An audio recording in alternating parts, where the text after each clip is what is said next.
So there's been a lot of talk and a lot of videos online about what's under the hood of these new Wrangler 392s. So either by chance or by accident, I tested what is literally under the hood of this Wrangler 392.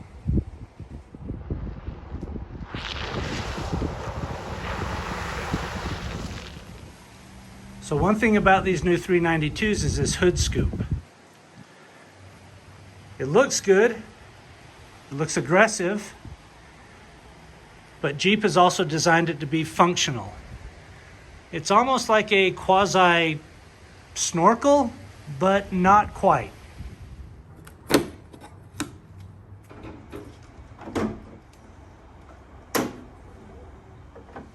So here's the money shot.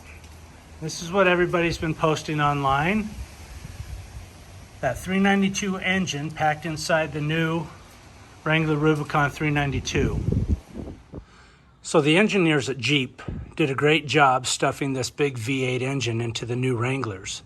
But what gets a lot less fanfare is what the engineers did under the hood of these new Wrangler 392s, and that's what they call the Hydro Guide. And since I used it in real-world circumstances, I thought I'd go over it a little bit and explain what it did for me going through those mud puddles.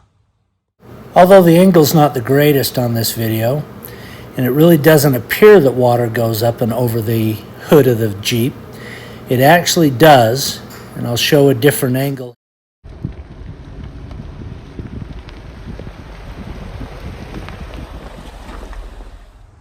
So once the water comes over the hood and enters that vent, it's directed down this channel, and it exits out of three places. Well, four places, I guess.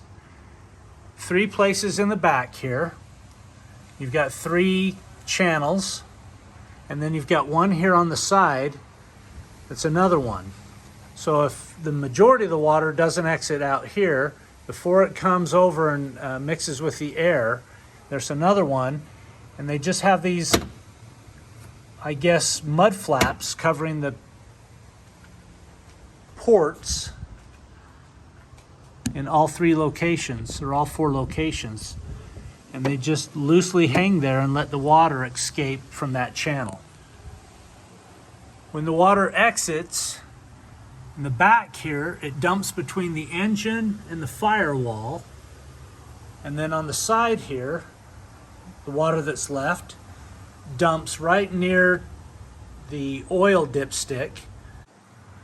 Because the water's heavier than air, the water comes out at lower locations, and the air enters the engine compartment through this hole here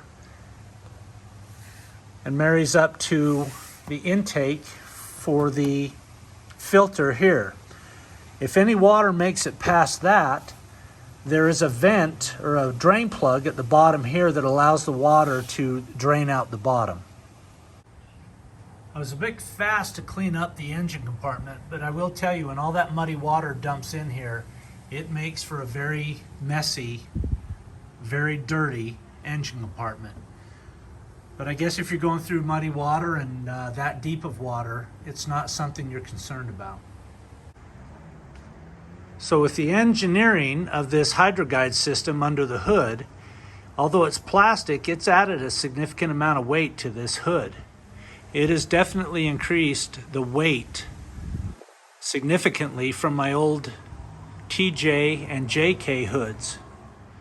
If you're of a shorter stature, or maybe upper body strength is an issue, it might be a little difficult lifting this hood into place using just this support bar. I have seen some people talk about adding a gas-assisted shock on the corners of this hood to assist, and there are some aftermarket options available. But just one thing to be aware of, it's quite a bit heavier. So that about covers it. Let me know if you've got any questions. I know when my 392 was on order, I had a lot of questions. I was watching a lot of videos, reading what I could, so I knew what to expect when mine showed up. So if you've got questions about, I know a lot of people are still waiting on their 392s to be delivered. And if you've got questions about yours and what to expect, let me know. Thanks for watching.